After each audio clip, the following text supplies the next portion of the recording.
안녕하세요. 오늘도 사연 살롱을 찾아주셔서 감사합니다.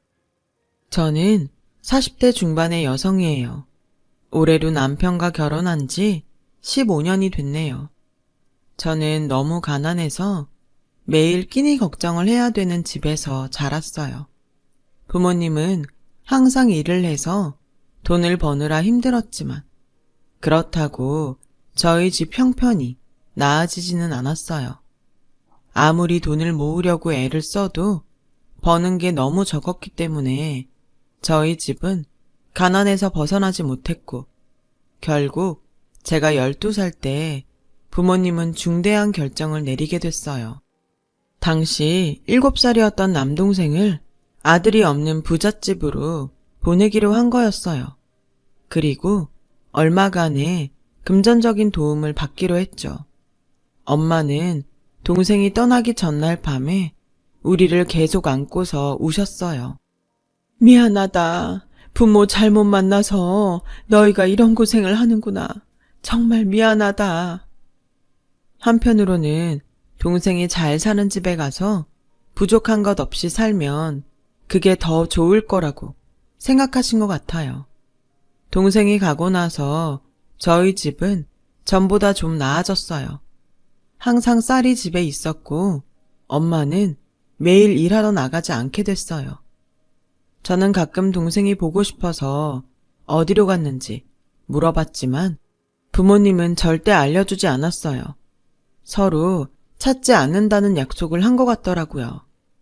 저는 동생을 잊지 않으려고 노력했지만 학교 다니고 공부하면서 가끔 잊기도 했어요. 그럴 때는 동생한테 얼마나 미안했는지 몰라요. 언젠가는 만날 수 있을 거라는 희망을 버리지 않았죠. 하지만 제가 대학교에 들어가고 얼마 안 돼 부모님이 교통사고로 돌아가셨어요. 결국 동생이 어디로 갔는지 듣지 못했고 이제는 찾지 못할 거라는 생각이 들었죠.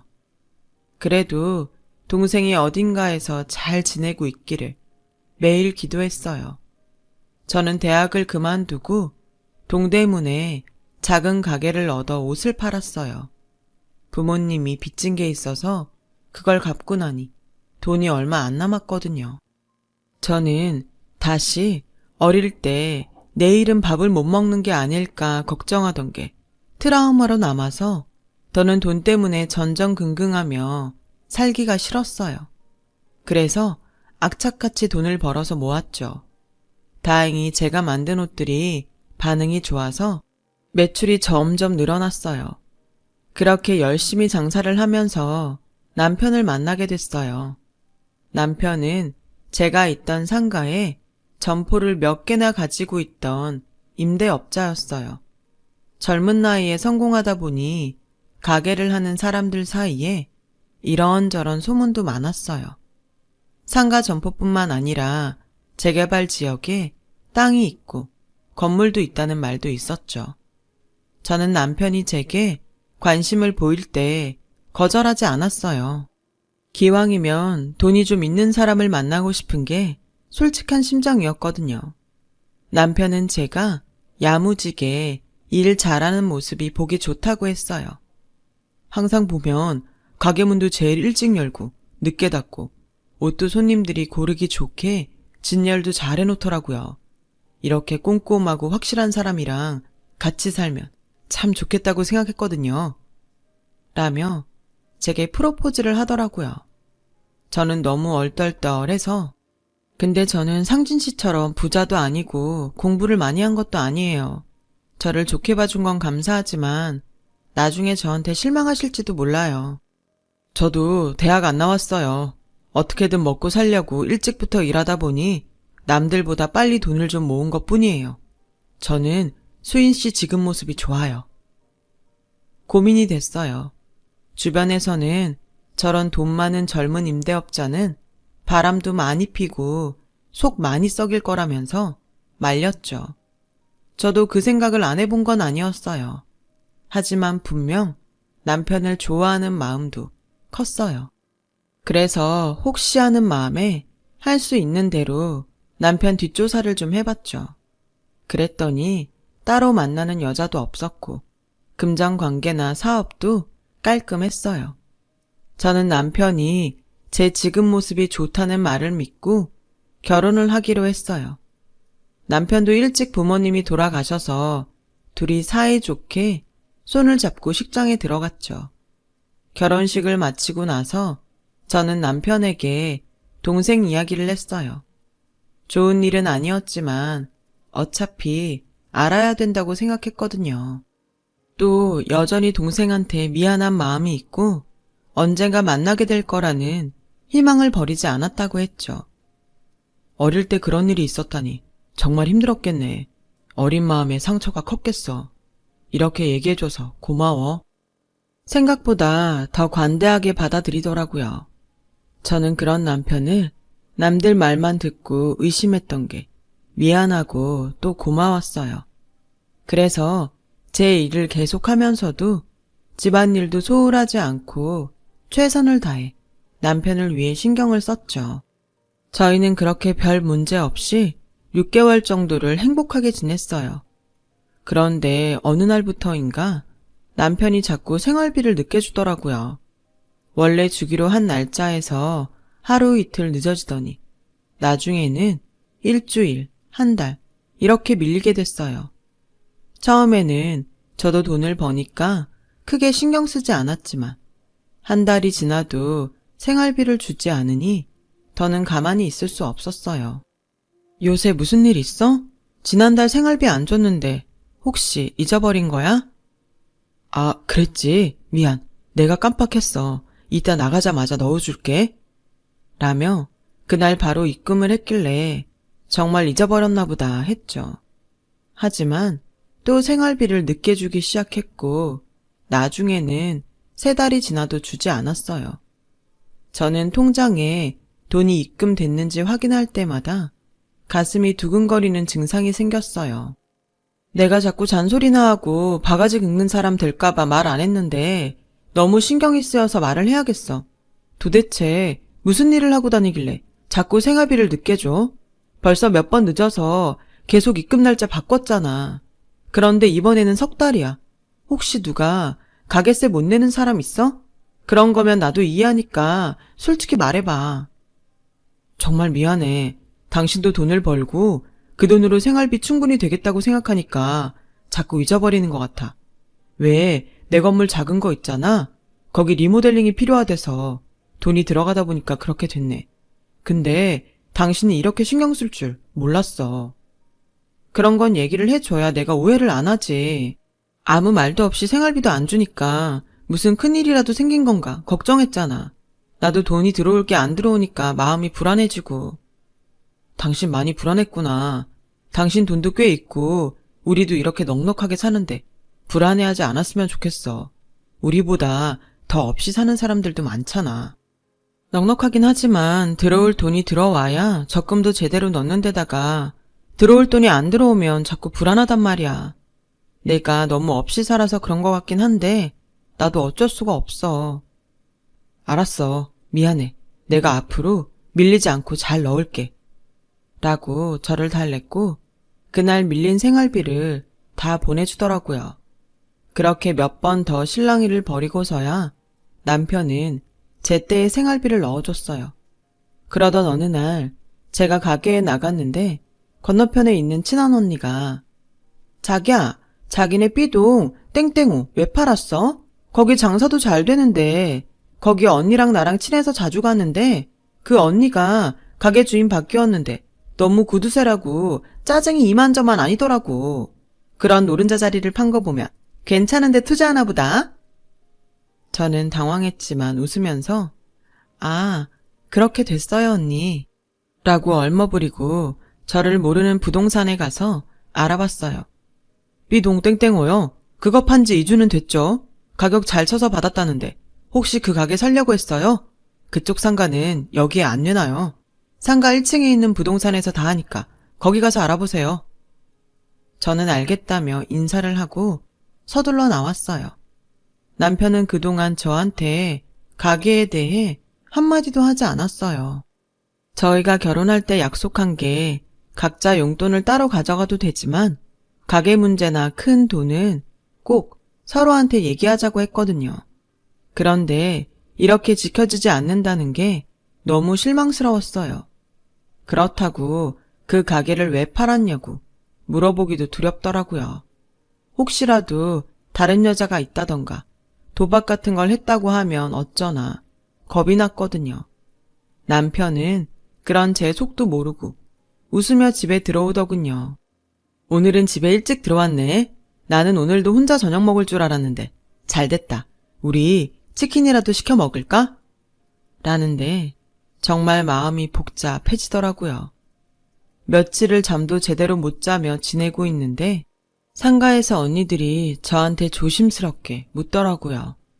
있잖아, 내가 땡땡동에 살거든? 근데 거기서 네 남편을 봤는데 다른 여자랑 걸어가더라고. 그러자 제가 대답하기도 전에 친한 언니가 잘못 봤겠지. 얘네가 얼마나 금술이 좋은데 그래. 쓸데없는 소리들 하지 말고 가서 장사나 해. 라고 하자 언니들은 아니야, 정말 봤단 말이야. 얘 남편 맞는데? 확실하지도 않잖아. 이름 불러봤어? 아니지? 그럼 말하지 마.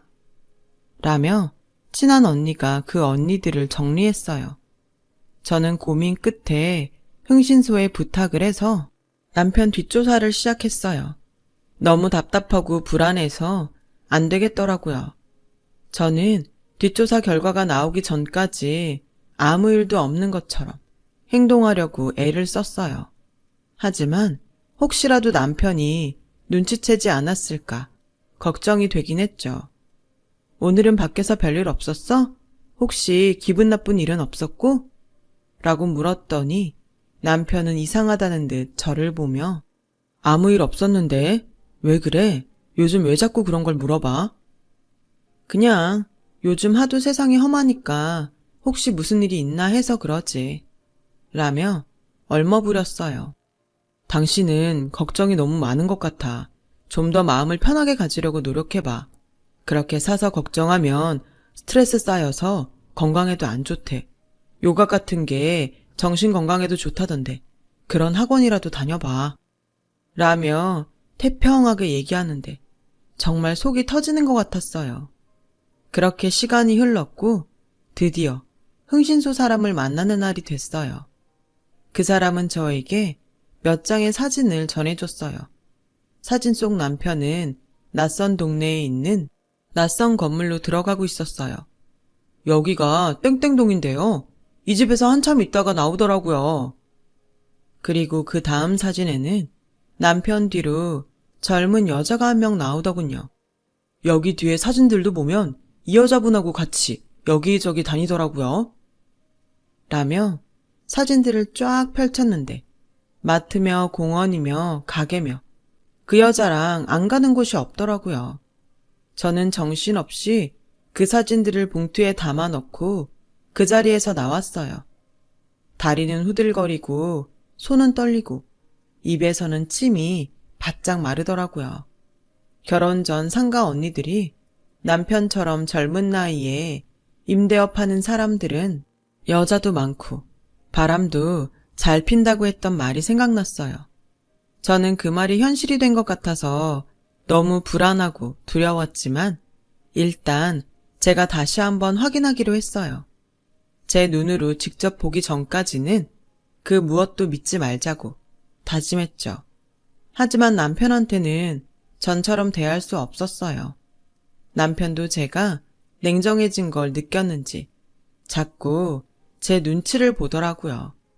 그리고 자꾸 뭔가 말을 하려다가 말고 그러는 게 아무래도 여자가 있다는 말을 하려는 것 같아서 가슴이 울렁거려서 도저히 같이 있을 수 없었죠.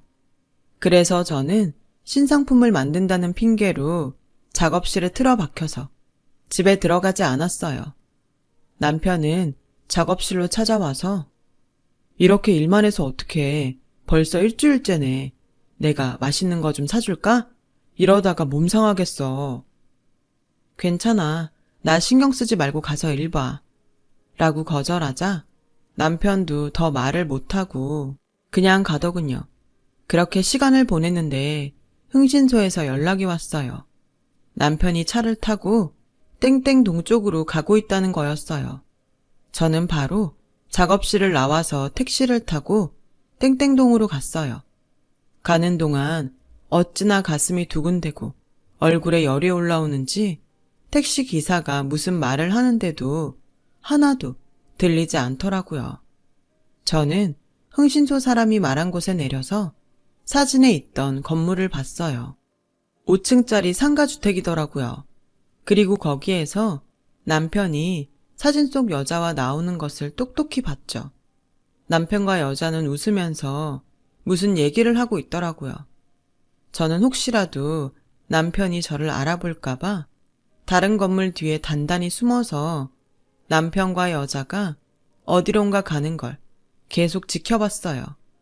그리고 두 사람의 모습이 보이지 않게 된 다음에 그 건물 앞으로 갔죠. 1층은 점포들 세를 주고 위에는 사무실과 방이 있는 건물이었어요. 여기서 남편이 저 여자와 산다고 생각을 하니까 말할 수 없는 배신감이 밀려왔어요.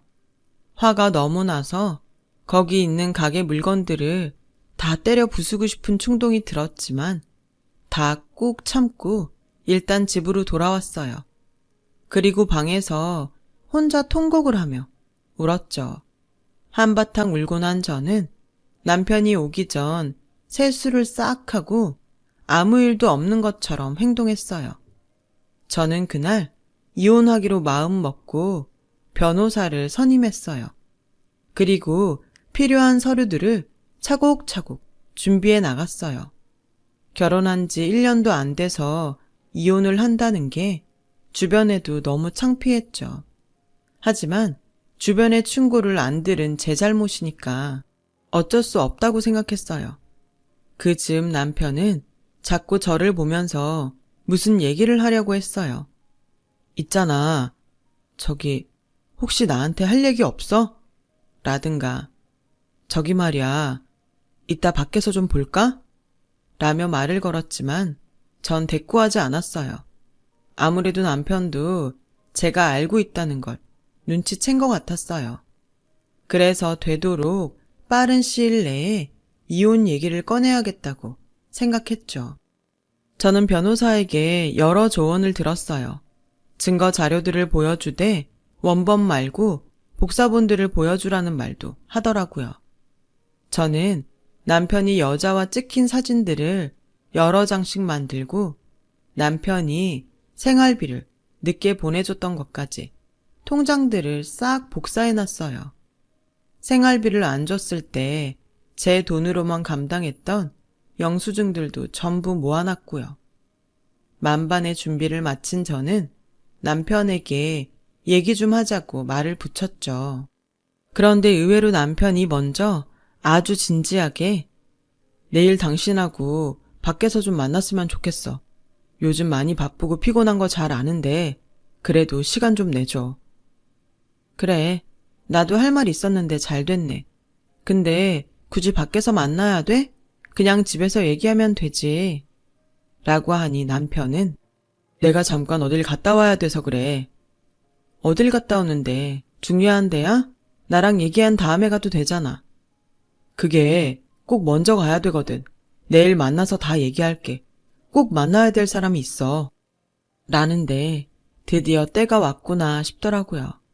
저는 밤새 남편이 그 여자를 데리고 오는 거면 어쩌나 걱정이 됐어요. 그래서 결국 남편 뒤를 밟아서 두 사람이 만날 때 내가 먼저 나서야 되겠다고 결심했어요. 남편이 그 여자를 제 앞에 데려와서 이야기할 걸 생각할까봐 겁도 났고 화가 나고 자존심도 상했거든요. 다음날 남편은 아침을 먹고 이따가 약속한 카페에서 봐. 나 금방 갔다 올게. 라며 나가더군요. 저는 남편이 차를 타고 가는 걸 보고 바로 택시를 불러서 남편 뒤를 따라갔어요. 그리고 예상대로 남편은 그 여자가 있는 건물 앞에서 내리더라고요. 남편이 건물로 들어간 걸 확인한 저는 얼른 따라가서 남편이 올라가는 뒤를 살금살금 쫓아갔어요. 살림집이 있는 현관문 벨소리가 나더니 문이 열리는 소리와 함께 여자 목소리가 들렸어요. 오셨어요? 준비하고 있었어요. 저는 더 이상 참지 못하고 뛰어 올라갔어요. 당신 여기서 지금 뭐 하는 거야? 라고 하자 남편도 놀라서 당신 여길 어떻게 알고 왔어? 라고 했고 여자도 놀라서 저를 쳐다보더군요.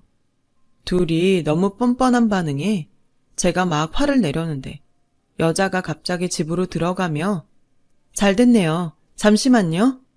하더니 잠시 후 나타났어요. 저는 그 장면을 보고 아무 말도 할 수가 없었어요. 여자가 끌고 나온 휠체어에 한 남자가 앉아 있었거든요. 저는 잠시 멍하니 쳐다보다가 남편을 쳐다봤어요. 혹시 저 사람... 제 목소리는 점점 떨렸고 남편은 제 손을 가만히 붙잡고 말했어요. 인사해. 당신 동생이야. 그 남자는 어릴 때 부잣집 양자로 갔던 제 동생이었어요. 모습은 많이 변했지만 얼굴 군데군데 어릴 적 느낌이 남아있더라고요.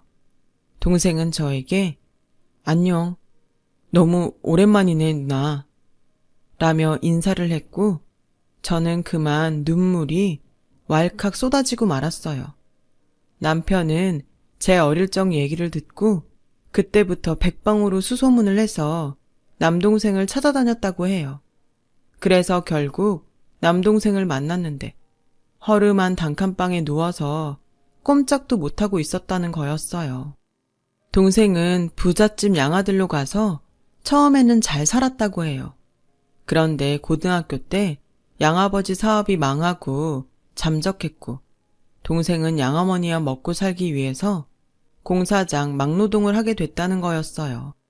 그러다가 지금 옆에 있는 여자와 결혼도 하게 됐고요. 하지만 작년에 공사장 높은 곳에서 떨어져서 여러 번 수술 끝에 목숨은 건졌지만 다리를 못 쓰게 돼서 완전히 절망하며 지냈는데 남편이 찾아왔다는 거였어요. 난 처음에 무슨 사기꾼인 줄 알았어. 근데 누나하고 결혼식 한 사진도 보여주고 자기 가게들 등본도 떼오더라고.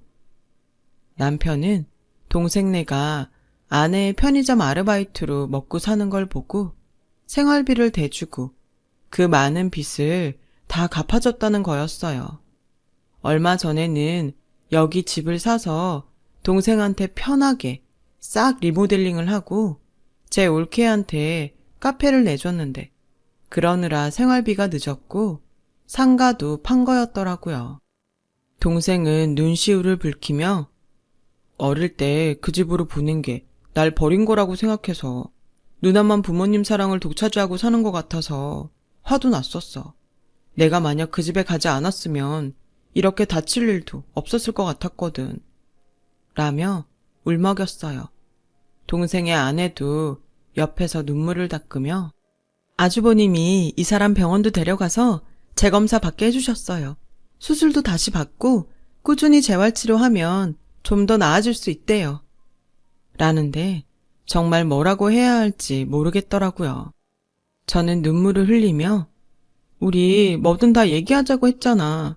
근데 왜 말 안 했어? 혼자서 이걸 다 하느라 얼마나 속을 태웠을 거야. 라며 괜히 원망스러운 말을 했죠. 처남이 절대 알리지 말라고 하더라고. 당신한테 말하면 잠적할 거라고 그러잖아. 라고 하자 동생은 그때는 정말 누나를 못 보겠더라고.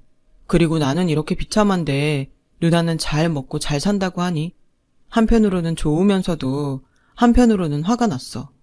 내가 속 좁게 군 거지. 미안해 누나. 누나 잘못도 아닌데.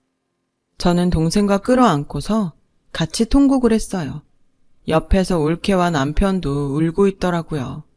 그렇게 한참을 울고 난 후에 동생 집으로 들어가는데 남편이 근데 정말 여기는 어떻게 알고 온 거야? 라길래 저는 어쩔 수 없이 사실대로 털어놓았어요. 제 얘기를 다 들은 남편은 웃으면서 안 그래도 내가 여기서 상가 사람을 만났거든. 혹시나 당신 귀에 들어가지 않았을까 당신한테 물어봐도 대답도 안 하고 요즘 계속 기분도 안 좋아 보여서 걱정이 되긴 했어. 라길래 저는 내가 그렇게 의심했다는데 화도 안 나? 의심할 만한 상황이긴 했잖아. 동생은 정말 저를 다시 볼 생각이 없었대요. 하지만 남편이 계속 찾아와서 저도 어쩔 수 없는 상황이었다는 걸 계속 설명을 했고, 그러면서 동생 처지를 돌봐주자 마음이 풀렸다고 하더군요. 누나가 진짜 남편 하나는 잘 만난 것 같아. 라고 하는데 정말 미안한 마음에 어쩔 줄을 모르겠더라고요. 남편한테 계속 미안하다고 그리고 고맙다고 했고, 남편은 괜찮다며 자기도 말 못해서 미안하다고 저를 토닥여줬어요. 그렇게 저와 남편의 사이의 오해는 풀리게 되었죠. 동생은 수술을 받게 됐어요.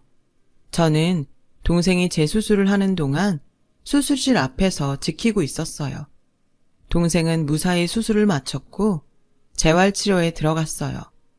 올케가 카페 일로 바쁠 때는 제가 동생을 데리고 병원에 다녔고요.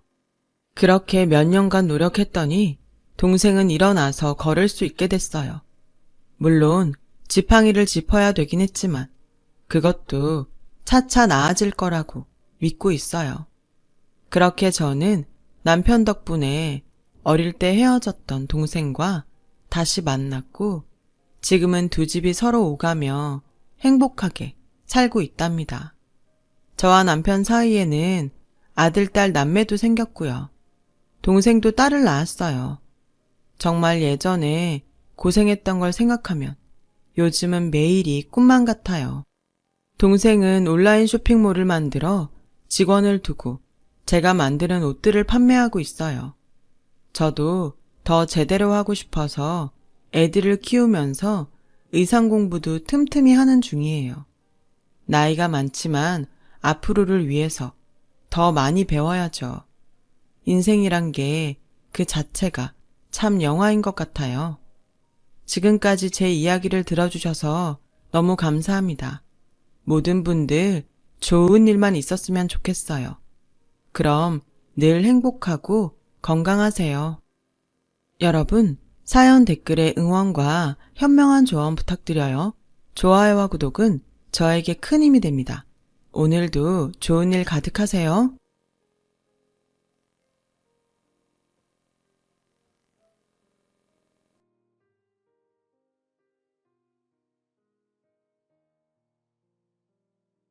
안녕하세요. 오늘도 사연 살롱을 찾아주셔서 감사합니다. 40대 후반의 여성이에요. 많은 분들 사연을 듣고 있자니 제가 고생했던 시간이 떠올라서 이렇게 글을 보내게 됐어요.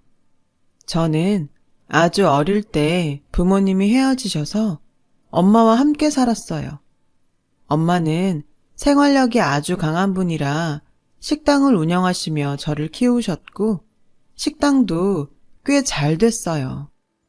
엄마가 앉아서 쉬는 일이 별로 없을 만큼 무척 부지런해서 바쁜 중에도 제가 인스턴트나 분식을 먹지 않게 건강식단으로만 신경 쓰시고 성적도 일일이 다 챙기셨어요. 그 덕에 저는 학교 성적도 뒤지지 않았고 물질적으로도 크게 어려움을 겪지는 않았어요. 하지만 아버지의 부재가 마음에 컸었는지 얼른 결혼을 해서 좋은 가정을 만들어야지 그런 마음이 컸죠. 저는 대학을 졸업하자마자 다니던 회사에서 남편을 만나게 됐는데 2년 정도 사귈 때만 해도 남편과 결혼할 생각은 별로 없었어요. 제가 바라는 이상형은 아니었거든요. 워낙 남편이 저한테 적극적이어서 제가 좀 끌려다니다가 사귀긴 했거든요. 그런데 남편이 결혼 이야기를 꺼내니 그때는 정말 망설이게 되더군요. 제가 결혼 이야기를 피하자 남편은 지연아, 나는 진짜 너밖에 없다는 거 너도 잘 알잖아. 결혼하면 정말 잘할 자신 있어. 장모님한테도 아들 노릇하고 너한테도 진짜 잘할게. 아직 엄마를 만나지도 않았는데 장모님이라고 하는 게 낯설기도 하고 한편으로는 좋기도 했어요. 하지만 저는 남편이 이상형이 아니라는 것 말고도 망설여지던 이유가 있었어요. 저희 집에 아빠가 안 계신데 들리는 소문으로는 남편 어머니가 집안 내력을 꽤 따지신다고 하더라고요. 아빠 없이 큰 것도 서러운데 그걸 다른 사람한테 약점으로 잡히기 싫었죠. 남편은 그런 제 마음을 알았는지 우리 엄마가 까다로운 데가 있긴 하지만 그래도 속정이 깊고 다른 사람 이해도 잘해. 집안 사정이야 어느 집이든 있는 건데 아버지 안 계신다고 무턱대고 반대하고 그러실 뿐 아니야. 라고 했고 저는 당황해서 내가 어머님 뵙지도 않았는데 어떤 분인지 어떻게 알겠어. 자기 어머님 나쁘게 보고 그런 건 없어. 결혼이란 건 인생에서 가장 큰 일 중 하나니까 신중하자는 거지. 라며 변명하고 넘어갔어요. 사실 남편은 친구들이나 시끌벅적한 술 모임을 좋아했는데 저는 그런 데에 몰려다니는 것보다 집에서 우리만의 시간을 갖기를 원했거든요. 그런 점들도 많이 걸렸죠. 하지만 남편은 끈질기게 저를 설득했어요. 술 모임도 줄이고 네가 원하는 대로 할게. 주말에는 장 보러도 같이 가고 집에서 같이 책도 읽고 요리도 하고 그렇게 할 수 있어. 정말이야. 결국 저는 남편에게 지고 말았어요. 남자한테 휘둘려서 결혼하지 말아야지.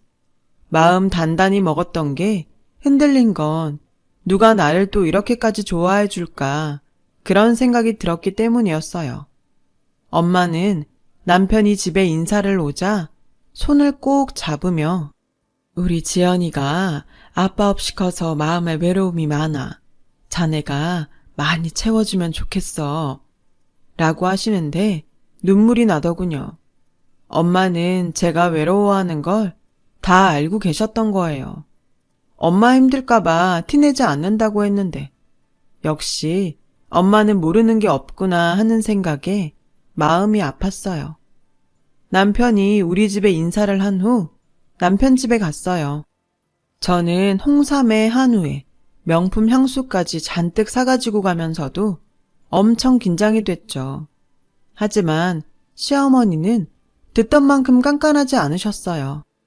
우리 집도 얘 고등학교 때 아빠 돌아가시고 그때부터 나 혼자였는데 내가 아버지 없다고 흠잡으면 나만 웃긴 사람 되는 거지.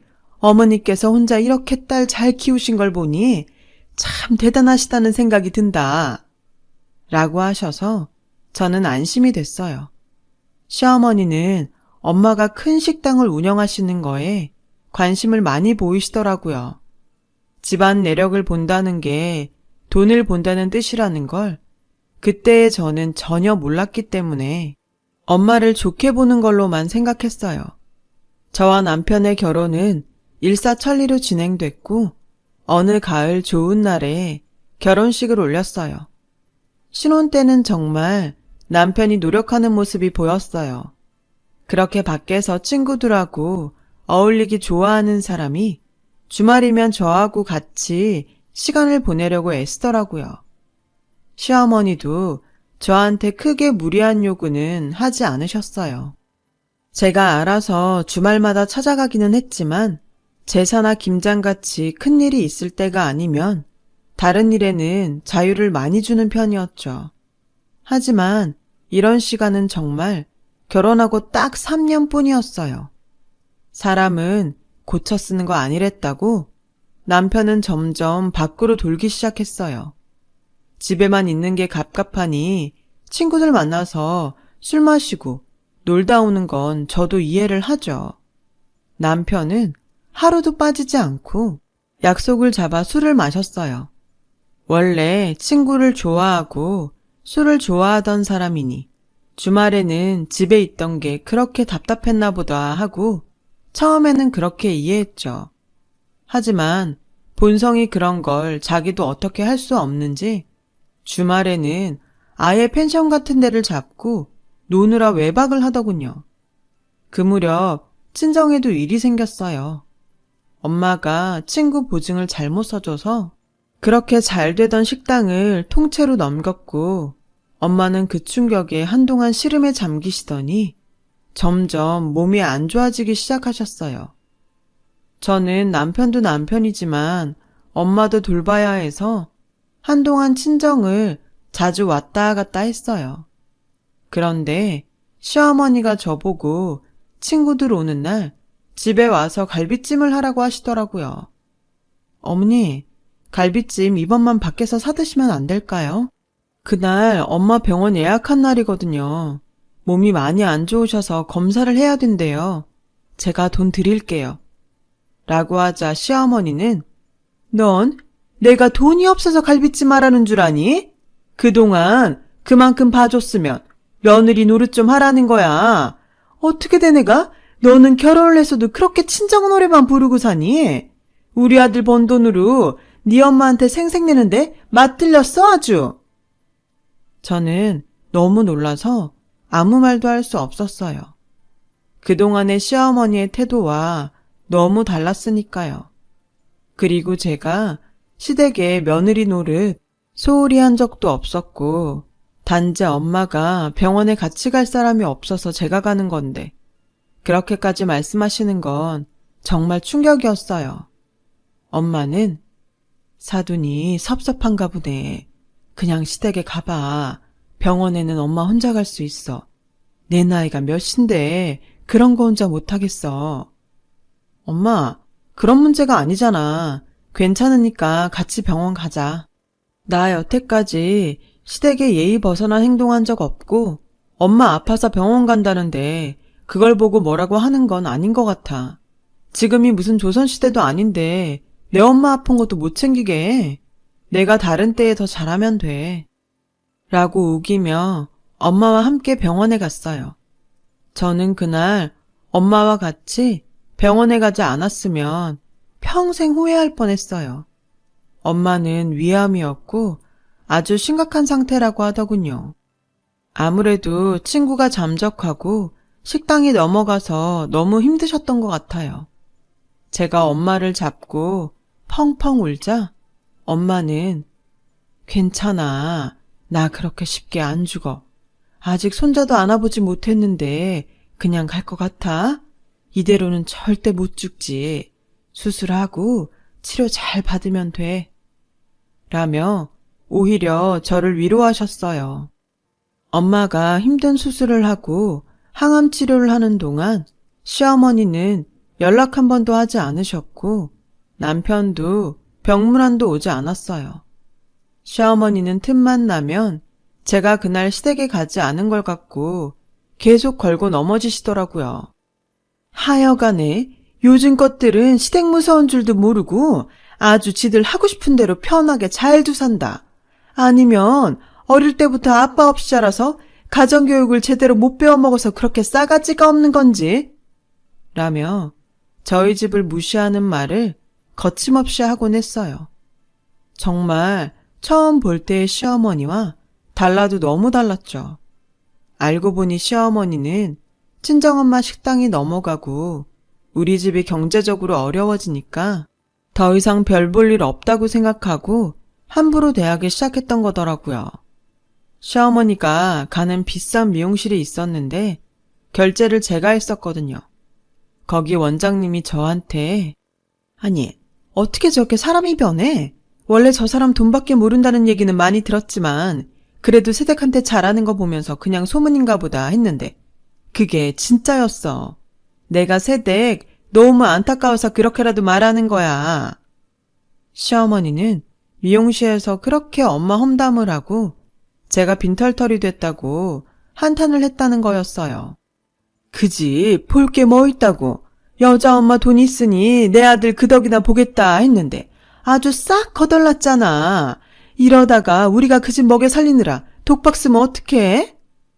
라며 오만 짜증을 다 냈는데 제가 한 달에 한 번씩 결제하러 오는 걸 뻔히 알면서도 그런 걸 보면 저더러 알고 있으라는 것 같다는 생각이 들더군요.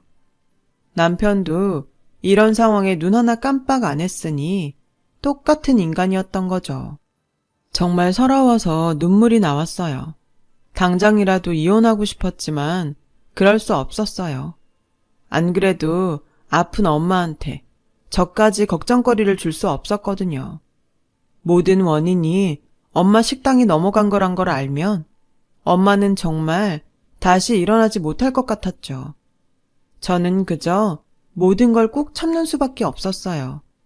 남편의 무관심과 술과 친구에 빠져있는 것도, 시어머니의 말도 안 되는 잔소리도 다 참으며 엄마 병간호에만 매달렸어요. 하지만 제 정성이 부족했던 건지 엄마는 갈수록 나빠지기만 하셨고 결국에 돌아가시고 말았어요. 그날을 생각하면 정말 너무 한스럽기만 한데 하필 시어머니가 집에 먹을 반찬이 없다며 저더러 와서 파김치를 담그라고 하시더라고요. 저는 엄마가 너무 안 좋으셔서 한시도 옆을 떠나기 싫었지만 그러면 시어머니가 또 부모님 흉을 보고 잔소리를 할 것 같아 억지로 김치 담글 재료를 사서 시댁에 갔어요. 파김치만 얼른 담궈놓고 병원에 가려고 하니까 시어머니가 자꾸 밥상을 차려달라고 하시더군요. 금방 만든 파김치에 갓 지은 흰밥이 얼마나 맛있는데 얼른 밥상 좀 봐라. 어머니, 그럼 제가 밥만 올려놓고 갈게요. 엄마가 많이 안 좋으세요. 병원에 간호사 의사가 좀 많아? 너 아니어도 니네 엄마 봐줄 사람 많아. 네가 거기 있다고 할 수 있는 게 뭐가 있니? 방해만 되지. 네 엄마한테 하는 거 나한테 반만 해봐. 빚만 잔뜩 진 엄마한테 뭐 얻어먹을 거 있다고. 라며 빈정대길래 밥상 차려드릴 테니 그렇게 말씀하시지 마세요. 엄마가 돈 많을 때만 엄만가요. 라며 욱해서 말했더니 아주 무섭게 째려보시더군요. 그러거나 말거나 밥상을 차렸어요. 그런데 병원에서 전화가 온 거죠. 엄마가 돌아가셨다는 연락이었어요. 엄마, 안 돼, 엄마. 어머니 그 잘난 반찬 만드느라 제가 우리 엄마 임종도 못 봤잖아요. 이게 뭐예요? 저는 막 울면서 소리를 지르고 시댁을 뛰쳐나와서 정신없이 병원으로 갔어요. 병원까지 어떻게 간 건지 지금도 기억이 잘 나질 않네요. 아무튼 돌아가신 엄마를 붙잡고 한동안 펑펑 울었어요. 그러는 동안도 남편은 오지 않았고 장례식장을 다 차리고 나서야 나타나더군요. 저는 이미 정이 다 떨어져서인지 화도 나지 않았어요. 저도 엄마 임종을 지키지 못했는데 남편한테 무슨 할 말이 있나 그런 생각도 들었던 것 같아요. 장례식을 치르는 3일 동안도 남편은 좀이 쑤셔 못 견뎌 했고 시어머니는 둘째 날 잠깐 앉아있더니 밥도 안 먹고 가버리더군요. 그래놓고 나중에 전화로 다음 날 김장을 하러 오라는 거였어요. 그때는 김장 담그기에는 너무 이른 시기였고 제가 만들어 놓은 파김치도 잔뜩 있었기 때문에 순전히 나와 엄마를 무시하려는 수작으로만 보이더라고요. 저는 아무 대답도 하지 않고 전화를 끊었고 엄마 장례를 묵묵히 마쳤어요. 장지에 갔다가 집에 돌아오니 시어머니가 와 계시더라고요. 그리고 정말 말도 안 되는 일을 벌이셨죠.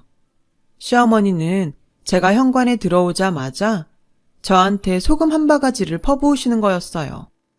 야, 너 나가. 돈도 없는 주제에 시집 무시하고 말 안 듣는 거 며느리로 둘 생각 없으니까 지금 당장 그대로 나가라고. 괜히 들어와서 죽은 사람 옆에 있던 나쁜 기운 묻히지 말고 그대로 돌아서 나가. 저는 소금을 뒤집어 쓴 채 시어머니 뒤에 있는 남편을 쳐다봤어요.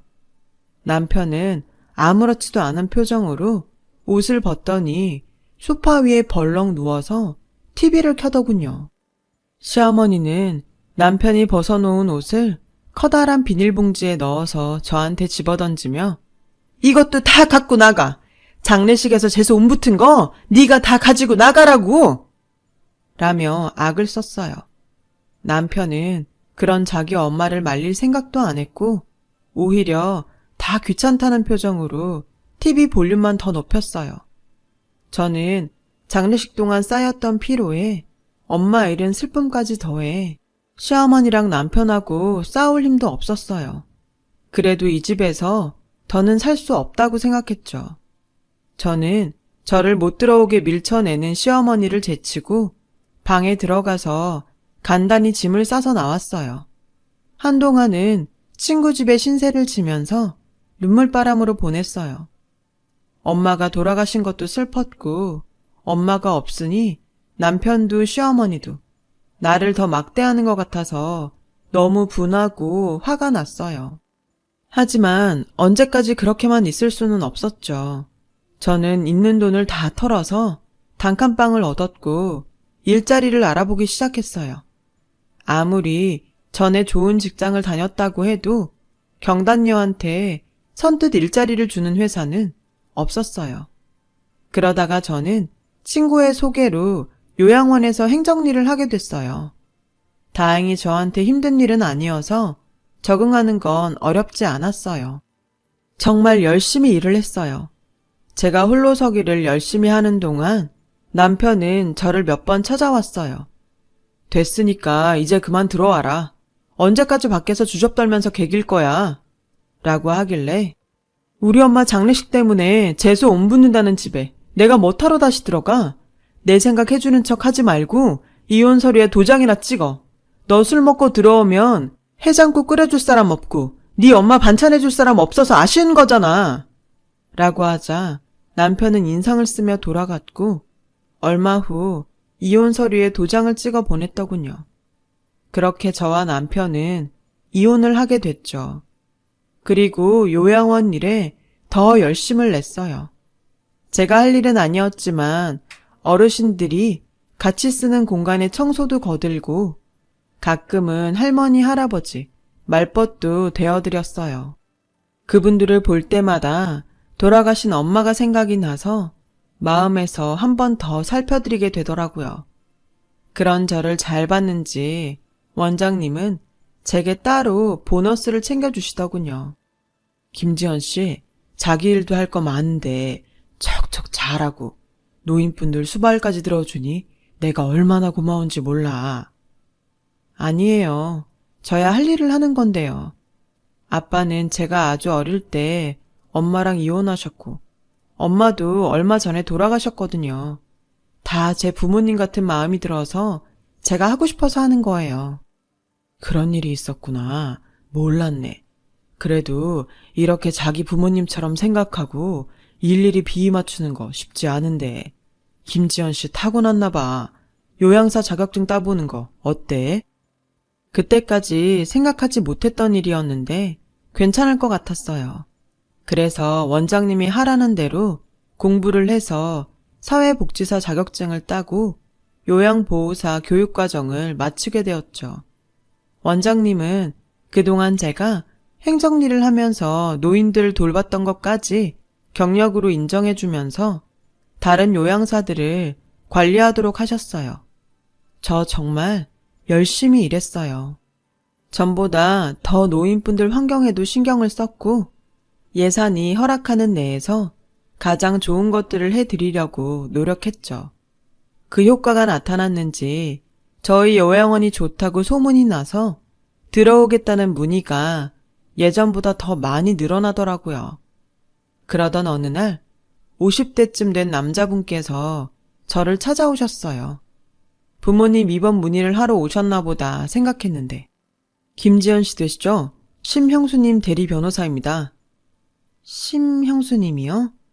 아, 혹시 그 할아버지... 네, 얼마 전 여기서 돌아가신 분 맞습니다. 그 할아버지는 제가 특별히 마음이 쓰이던 분이었어요.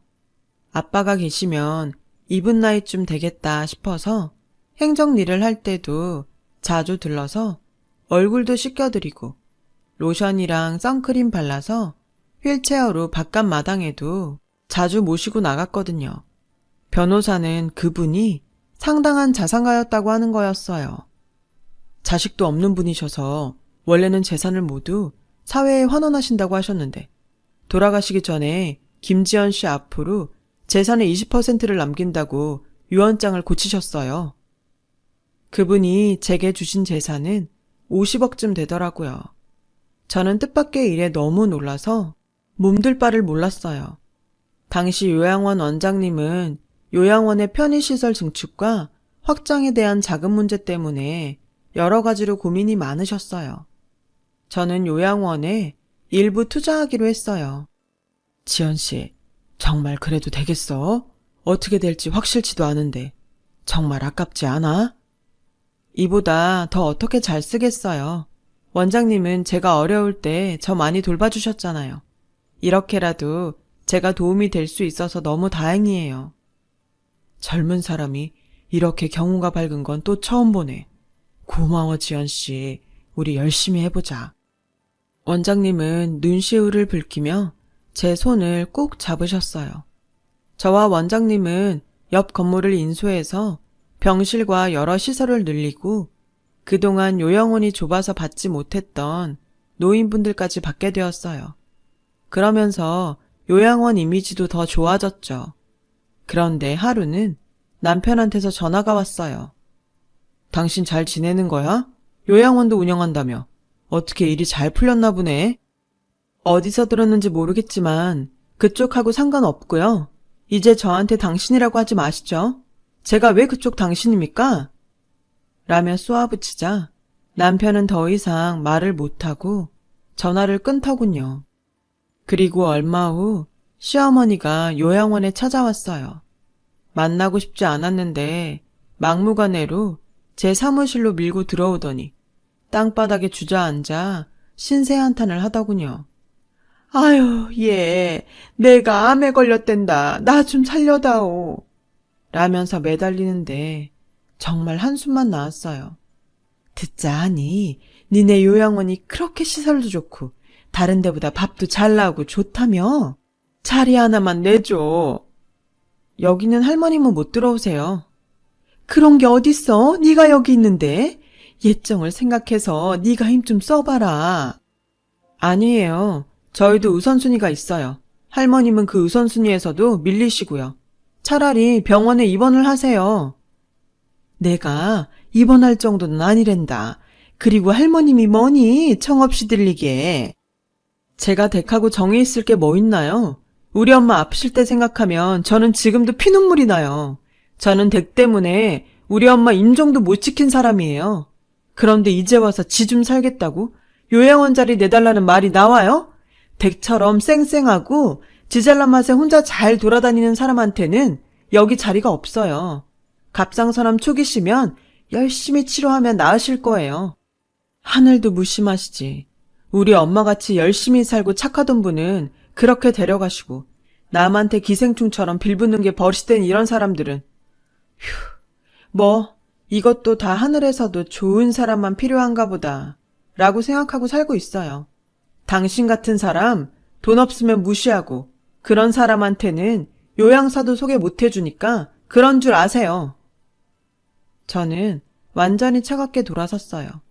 시어머니는 그런 제 소매를 잡으며 뭐 그런 옛날 일을 자꾸 들먹여 라길래 제가 화가 나서 뭐라고 하려는데 갑자기 원장실 문이 열리더니 원장님이 시어머니한테 소금을 판바가지 붓는 거였어요.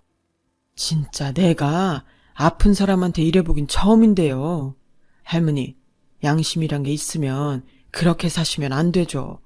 장례식 마치고 온 며느리 그날로 집에서 쫓아내고서 어떻게 여기까지 와서 자기를 받아달라는 말을 합니까?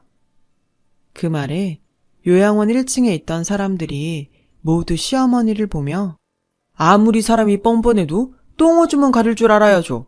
그렇게 아프고 힘들면 대개 아들 보고 시중 들라고 하쇼. 그렇게 수근거리기 시작했어요. 시어머니는 얼굴을 가리며 사람들 사이를 빠져나갔고 원장님은 사람들한테 소란 피워서 죄송하다며 상황을 정리하셨어요. 저는 시어머니가 아픈 건 안 됐지만 솔직히 통쾌했어요. 저희 엄마 가시는 길에 저에게 했던 일에 비하면 아무것도 아니니까요.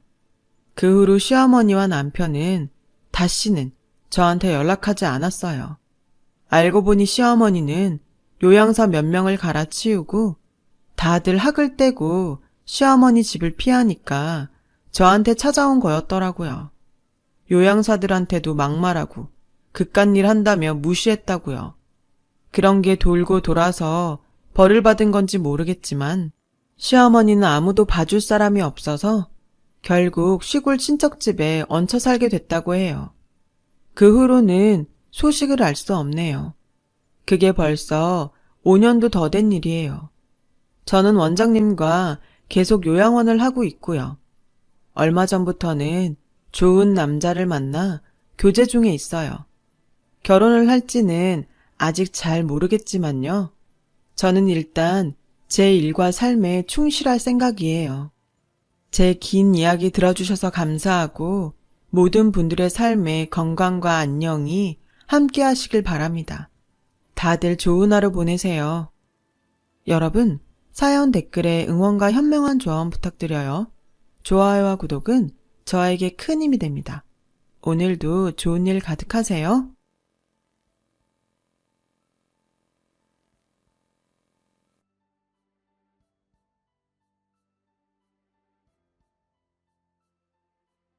안녕하세요. 오늘도 사연살롱을 찾아주셔서 감사합니다.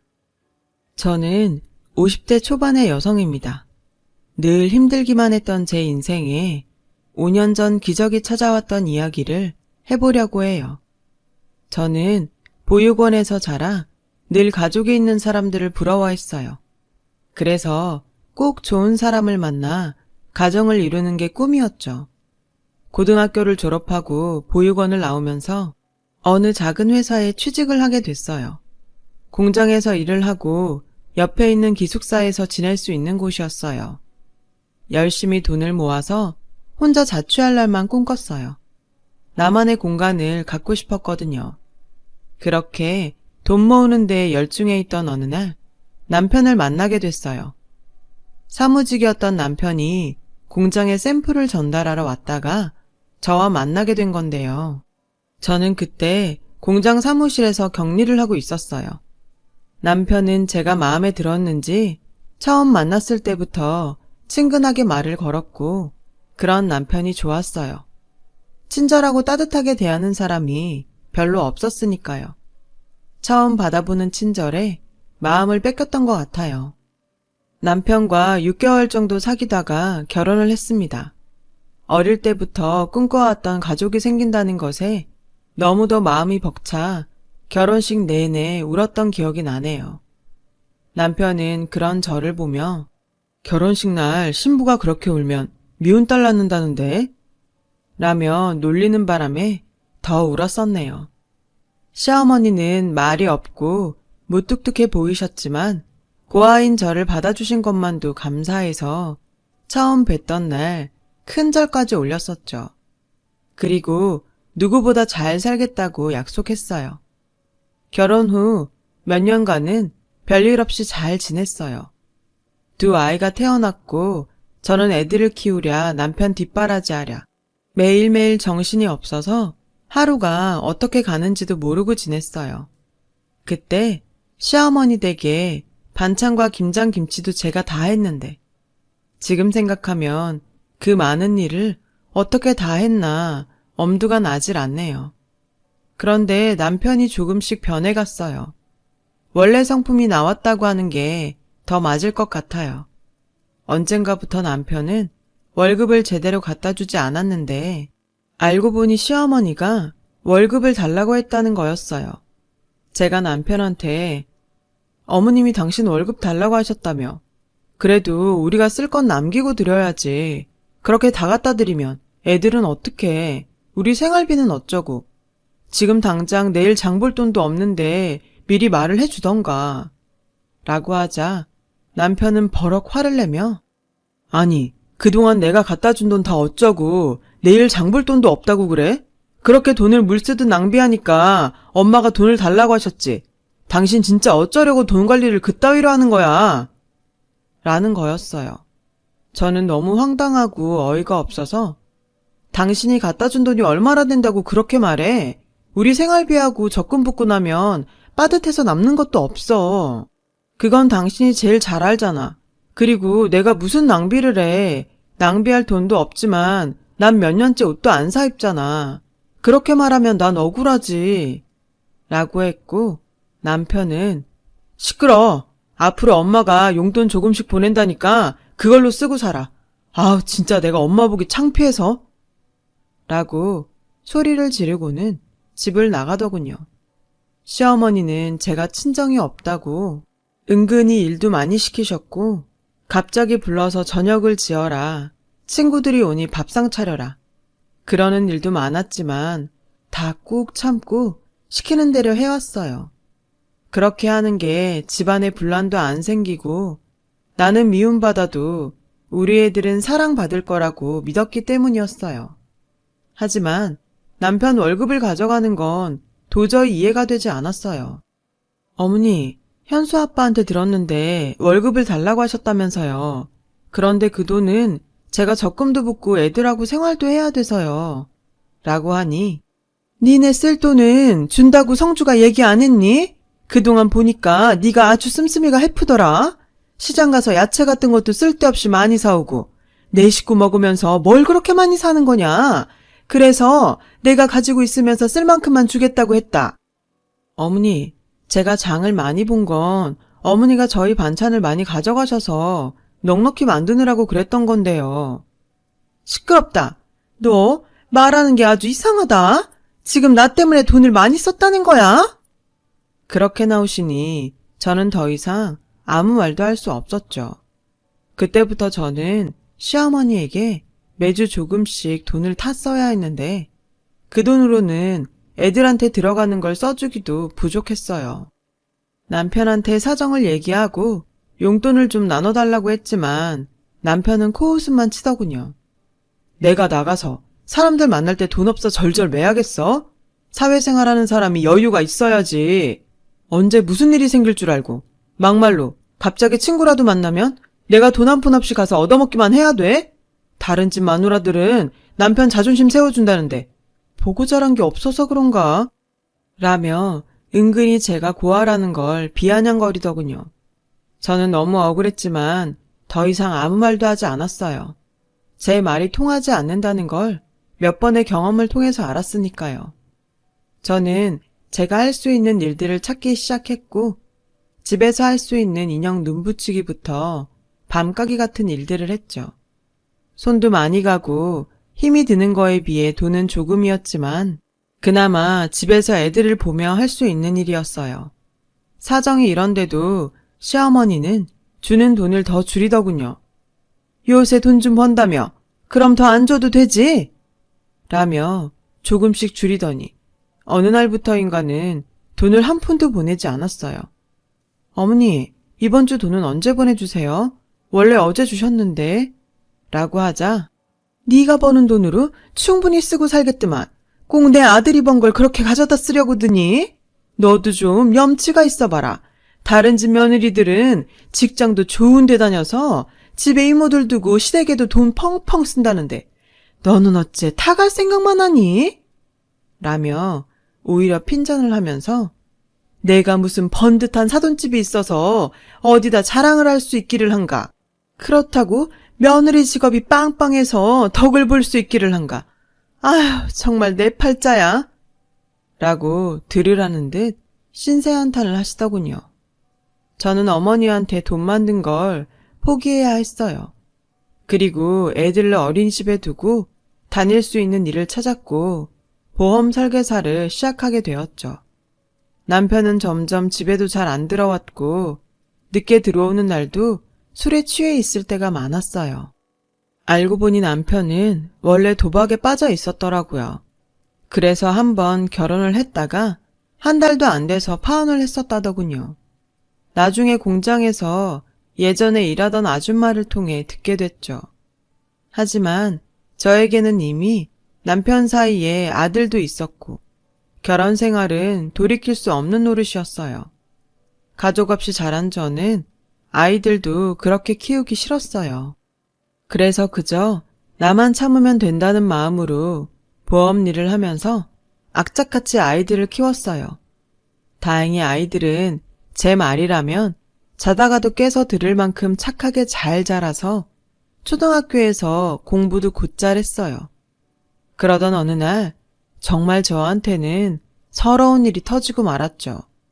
저와 큰 아들 현수가 생일이 같아서 둘의 생일 기념으로 잡채를 만들고 아이들이 좋아하는 치킨을 만들어주려고 양념을 다 묻혀서 냉장고에 넣어두었는데 저녁에 집에 오니 아무것도 없는 게 아니겠어요. 딸아이 말로는 오후에 할머니가 와서 가져갔다는데 정말 기도 안 차더군요. 세상에 어느 할머니가 손주 생일날 선물은 못 줄망정 생일 파티 음식을 가져가나요. 저는 우라통이 터져서 그 길로 시댁으로 쫓아갔어요. 어머니, 오늘 냉장고에 넣어둔 거요. 저랑 현수 생일이라서 만들어 놓은 거예요. 그걸 그냥 가져가시면 어떡해요. 그리고 제 생일은 그렇다 쳐도 어떻게 현수 생일인데 이러실 수가 있어요. 손자 생일인데요. 기억은 하셨어요? 라며 울분을 토하자 야, 이게 진짜 못 배웠다 못 배웠다? 이렇게 싸가지가 없어서야? 네가 지금 시애미한테 하는 태도가 이게 뭐냐? 뭐? 생일? 그래, 너 말 잘했다. 너는 내 생일이라고 언제 뭐 그렇게 특별한 거 해준 적 있니? 내가 네 아들 생일 기억 못한 것만 서운해. 네가 그렇게 손자 생일이 어쩌고 하니 기왕 말 나온 김에 나도 하자. 나는 어쩌다가 천혜구아를 며느리로 들이게 돼서 아주 어디 가서 쪽팔려서 말도 못 꺼내고 살았다. 그렇게 사람 창피 주고 네가 맨몸으로 와서 자식까지 낳고 살았으면 시애미한테 고마워서 뭐라도 하나라도 더 주려고 해야 인간 아니냐? 우리 성주 아니었으면 넌 아직 시집도 못 가고 공장에 처박혀 있었어. 네 인생 피게 해줬으면 매일 감사하다고 해도 부족할 일 아니니? 처음에 만났을 땐 큰절을 하고 부산을 떨더니 내가 돈 좀 관리하고 집에 저녁 반찬거리 좀 가져왔다고 이렇게 쫓아와서 사람을 못 살게 구고 시건방을 떨어? 너 그냥 나가. 나도 너 더는 못 봐주겠어. 계속 이럴 거면 너 혼자 나가. 없어지라고. 저는 애들을 두고 나가라는 말에 시어머니가 저한테 퍼부은 막말은 그저 다 흘려듣고는 집으로 얼른 오기 바빴네요. 남편은 여지없이 집에 들어오지 않았고 새벽 동틀 무렵 제가 출근을 하려고 일어날 때야 술에 취해 들어와서 씻지도 않고 잠이 들었어요. 정말 모든 걸 놔버리고 도망가 버릴까 하는 생각이 굴뚝 같았죠. 하지만 애들한테 부모 없는 삶을 물려주고 싶지 않아 참았어요. 그러던 어느 날 저는 보험 계약을 하는 분과 이야기를 하다가 경찰에 가족 찾기라는 프로그램이 있어서 거기에 DNA를 등록하면 가족을 찾아준다는 말을 듣고는 경찰서를 찾아가 DNA 등록을 하게 됐어요. 혹시라도 만에 하나 내 가족 중에 누군가가 있을지 모른다는 희망을 갖고 말이죠. 그만큼 시어머니와 남편이 제게 주는 서름은 너무도 컸습니다. 하지만 시간이 지나도 연락은 오지 않았고 저도 처음에는 궁금해서 몇 번 경찰서도 찾아가 보고 먼저 연락도 해보았지만 아무 성과가 없자 그냥 포기를 하고 살게 되더군요. 그리고 몇 년 후 남편은 회사에서 정리해고를 당했어요. 전화로 딸아이에게 아빠가 정리해고 됐다며 집에 있다는 이야기를 듣고 서둘러서 들어가 보니 시어머니가 계시더군요. 저는 얼른 애들을 학원에 보냈어요. 시어머니나 남편이나 표정이 심상치 않았으니까요. 아니나 다를까 시어머니는 이제 매달 성주가 주던 월급은 네가 줘야겠다. 네가 요새는 애들 아빠보다 잘 번다는 것 같던데 난 그냥 성주가 주던 만큼만 줘도 된다. 라고 당당하게 요구하더군요. 어머니, 저는 지금 이 돈 못 드려요. 애들 학원비도 많이 나가고 앞으로 대학 보내려면 지금보다 돈도 더 필요해요. 안 그래도 요즘은 보험 계약하는 사람들이 줄어서 많이 어려워요. 그리고 저 그렇게 많이 버는 거 아니에요. 라고 하자 옆에 있던 남편이 너는 아무것도 없이 와서 이만큼 살아놓고도 네 거 챙기겠다고 이러냐? 네가 감히 우리 엄마한테 따박따박 말대답을 해? 네가 항상 이런 식으로 엄마를 대했구나? 진짜 미쳤네. 그런 식으로 말하지 마. 나도 할 만큼 했어. 이건 내가 잘 먹고 잘 살겠다는 거 아니잖아. 우리 현수랑 현아를 위해서 그러는 거라고. 어머니는 그동안 당신한테서 가져간 돈도 아직 있는데 그거 안 쓰고 모아주신다고 했다며. 그럼 지금 그 돈 쓰면 되잖아. 라고 하자 둘은 방방 뛰고 난리가 났어요. 너 진짜 간도 크다. 내가 꼭 그 돈 어디다 쓰기라도 한 것처럼 말하는구나. 넌 내 아들 돈이 그렇게 우습니? 그 돈을 막 쓰겠다고 하네 얘가. 당신 미쳤어? 어디다 대고 큰 소리야. 그럼 엄마는 현수 현아 생각 안 한다는 거야? 둘은 앞뒤가 안 맞는 말을 해가며 저를 잡아먹을 것처럼 굴었어요. 그래도 저는 물러날 수 없었어요. 제가 버는 건 분명히 한계가 있는데 시어머니가 돈을 달라는 대로 그렇게 줬다간 언제 또 낭패를 당할지 모를 일이었어요. 남편은 제가 계속 돈을 안 내놓을 것 같자 이제는 자기 용돈만이라도 달라고 압박하더군요. 그건 어머니가 전에 당신 돈 가져간 데서 주셔야 될 것 같은데. 당신 돈 우리한테 쓰는 건 아까워도 당신이 쓰는 거니까 주실 거야. 근데 진짜 이 여자가 왜 자꾸 내 돈을 꺼내 쓰라고 난리야. 남편은 길길이 날뛰었고 그 뒤로 집에서 자주 행패를 부리고 돈 내놓으라고 소리를 질렀어요. 저는 아이들이 남편 때문에 피해보는 것이 싫어서 몰래 밖에서 만나 저녁 먹을 돈을 주며 학원으로 바로 보내곤 했네요. 아이들은 저에게 저런 사람들 아빠도 아니고 할머니도 아니야. 남보다 더해. 엄마, 그냥 이혼하고 편하게 혼자 살아. 이제 겨우 중학교 1학년인 딸아이가 하는 말에 가슴이 찢어질 것 같았죠. 그래도 저는 저런 아빠라도 애들한테 있는 게 낫다고 생각했어요. 그래야 나중에 애들이 지금 제가 겪는 서름을 겪지 않을 테니까요. 그렇게 몇 달이 지났는데 하루는 녹초가 돼서 집에 들어가려고 하니 문이 열리지 않는 거예요. 현관 비밀번호를 몇 번이고 다시 눌러서 경고음이 울렸지만 문을 열리지 않았어요. 저는 문을 두드리며 당신 안에 없어? 왜 문이 안 열리지? 여보! 남편은 전화도 받지 않더군요. 그러다가 저희 집에 시어머니가 오시길래 어머니, 문이 안 열려서 사람을 불러야 할 것 같아요. 했더니 문을 열고 들어가 잠궈버리더군요. 그리고는 저한테 전화를 걸어서 네가 돈을 못 주겠다면 우리도 가만히 있을 수 없다. 우리 집에 하나 도움 안 되는 며느리 이젠 필요 없다고 라며 나가라고 하셨고 저는 여보, 어머니 말씀이 진짜야? 맞아?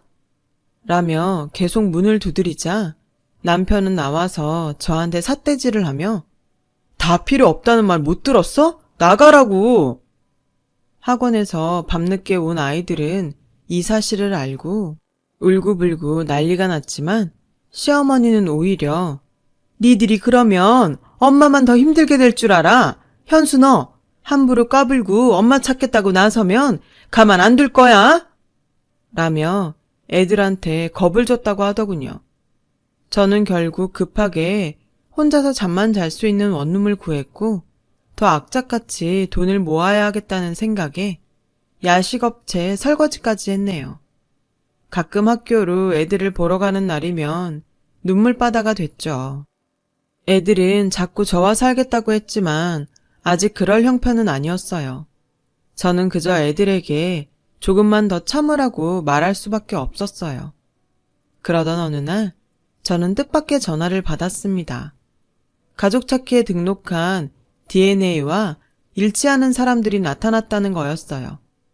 너무 믿기질 않아 경찰서로 쫓아가니 지난주에 어떤 할아버지가 어렸을 때 잊어버린 딸을 찾고 싶다고 오셨는데 DNA 검사 결과 이유미 씨 가족인 걸로 밝혀졌습니다. 라는데 정말 입이 다물어지지 않았어요. 저는 그날 제 가족이라는 분들을 만났어요. 진짜 제가 맞아요? 거짓말 아니죠? 제 가족 맞죠? 정말이죠? 제가 몇 번이고 얘기하자 그분들은 저를 껴안으며 펑펑 우셨어요. 알고 보니 제가 3살 되던 해에 할머니가 어떤 무당한테 제가 집에 있으면 가세가 기운다는 말을 듣고 가족들 몰래 저를 보육원에 버리셨다는 거예요. 할머니는 저를 잃어버렸다고 거짓말하셨다가 돌아가시기 직전 사실대로 말씀하셨다고 하네요. 그러다가 제 어머니가 중병에 걸려서 돌아가시기 전 저를 꼭 보고 싶다고 하셔서 혹시나 하는 마음에 저를 찾게 되었다고요. 저만큼이나 가족들도 힘든 세월을 보냈겠구나 생각하니 눈물이 앞을 가렸어요. 그리고 제 이름은 이유미가 아닌 박혜선이라는 것도 알게 됐습니다. 저는 가족들에게 이끌려 어머니를 보러 병원으로 갔어요. 엄마, 혜선이요. 엄마가 그렇게 보고 싶어한 혜선이 왔어요. 오빠가 하는 말에 코에 호스를 꽂고 계시던 엄마는 애써 눈을 뜨시곤 앙상한 손을 뻗어 제 손을 잡으셨어요. 엄마, 엄마. 저는 다른 말이 나오지 않아서 그저 엄마라고만 하며 울었네요. 어머니는 병원에서 제 손을 잡아보시고는 며칠 뒤 세상을 떠나셨어요. 만나자마자 이별한 어머니지만 저는 어머니를 만난 게 너무 감사하기만 했죠. 아버지는 대기업에서 임원으로 계시다가 은퇴하셨고 오빠 부부는 대학 교수이고 남동생은 치과 의사였어요. 갑자기 생긴 제 가족들은 다들 너무 근사해 기가 죽더군요. 혜선아, 널 부끄럽게 생각하면 안 된다. 넌 네가 있던 환경에서 최선을 다해 살았고 그래서 우리를 다시 만났잖니. 나는 우리 딸이 아주 자랑스럽다. 라는 아버지 말에 눈시울이 붉어졌어요. 정말 내 아버지라서 이렇게 내 마음을 알아주나 싶은 생각도 들었죠. 아버지는 엄마와 단 둘이 살고 계셨는데 엄마를 보내고 혼자가 되셨으니 당분간 저와 같이 살고 싶다고 하셨어요.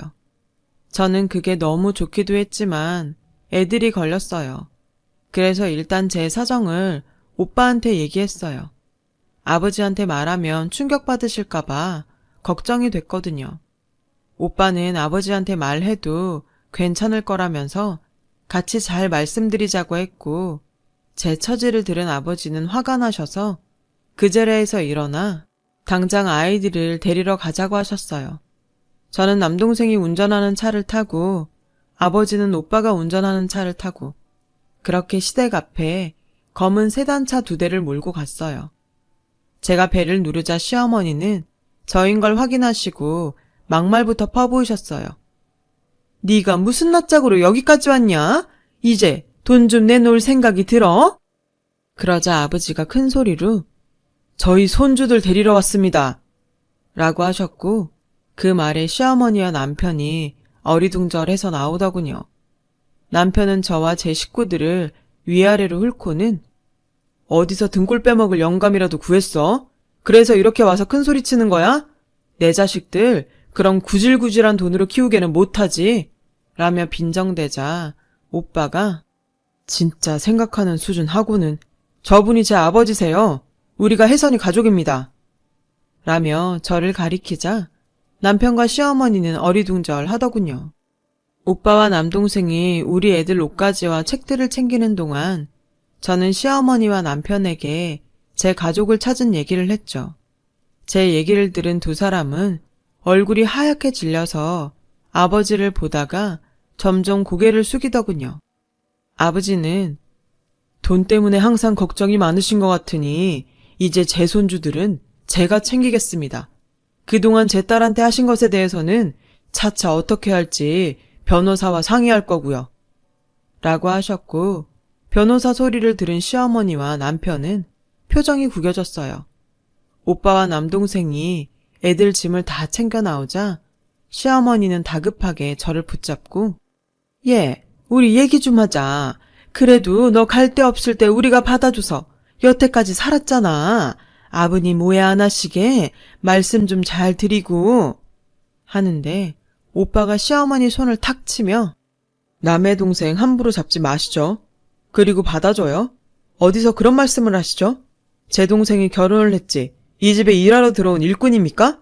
사람이 힘없다고 막대하고 그러는 거 아닙니다. 라며 차갑게 말하자 시어머니는 절절 매기 시작했어요. 예, 내가 정말 큰 실수를 했다. 정말 미안하다.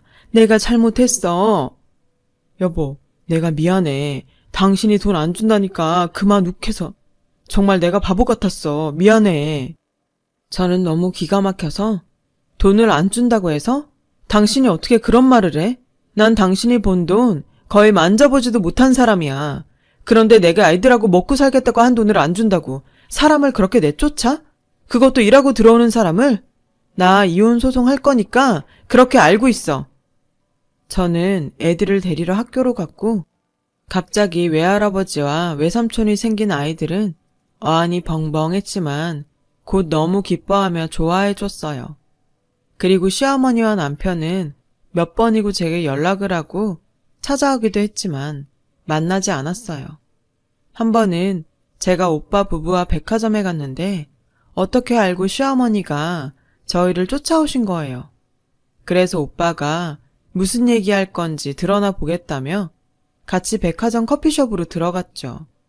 그랬더니 시어머니는 저희도 쟤하고 잘 지냈는데 아들이 회사를 그만두면서 문제가 생긴 거예요. 용돈을 안 주겠다고 하니 불화가 좀 있었고 저도 남들 다 받는 폐물이니 예단 못 받고 며느리 맞았는데 제 입장은 생각 안 하시고 무조건 안 좋게 보시니 억울하네요. 라며 눈물을 찍어내는 거였어요. 그러자 오빠는 좋습니다. 그 용돈이란 거에 폐물 예단해드리고 저희도 가정폭력과 협박으로 아드님 사돈분 정식으로 고소하겠습니다. 라고 하니 시어머니는 아니 그러시면 얘기가 틀려지죠. 라며 언성을 높이려는데 오빠는 다 들리게 큰 소리로 지금 혜선이 이혼 변호사 만나고 있는데 애들 증언이 굉장하더군요. 하루가 멀다 하고 술 마시고 도박하고 집에 안 들어오는 아버지에 집에 있는 애들 간식까지 쓸어가고 돈 한 푼 안 보태면서 엄마를 부려먹는 할머니. 이 정도면 이혼 사유로 차고 넘친답니다. 그리고 집 현관 번호까지 바꾸고 못 들어오게 해서 1년 가까이 밖에서 살게 했죠. 이런 것도 다 죄가 될 수 있고 위자료 받아낼 수 있다고 하던데 저희는 그대로 다 진행할 겁니다. 그러니까 그렇게 알고 계세요. 억울하다는 시어머니 말에 기가 차서 저도 한마디 했어요. 어머님 집에는 최신형 에어컨에 제일 큰 냉장고까지 있고 부엌도 최신식으로 다 뜯어 고치셨던데요.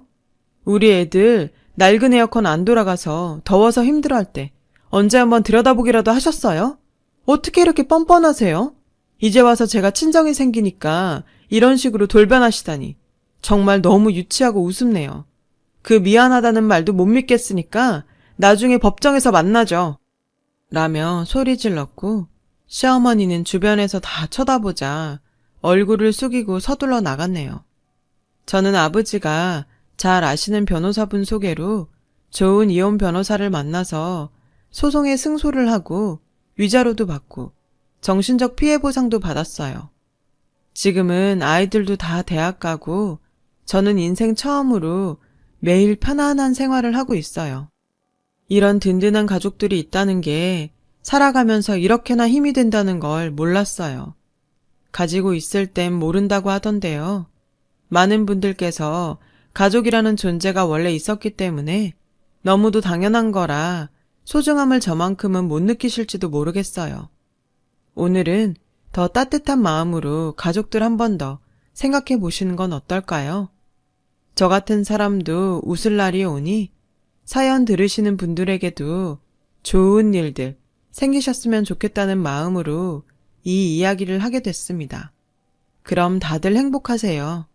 들어주셔서 감사합니다. 여러분, 사연 댓글에 응원과 현명한 조언 부탁드려요. 좋아요와 구독은 저에게 큰 힘이 됩니다. 오늘도 좋은 일 가득하세요.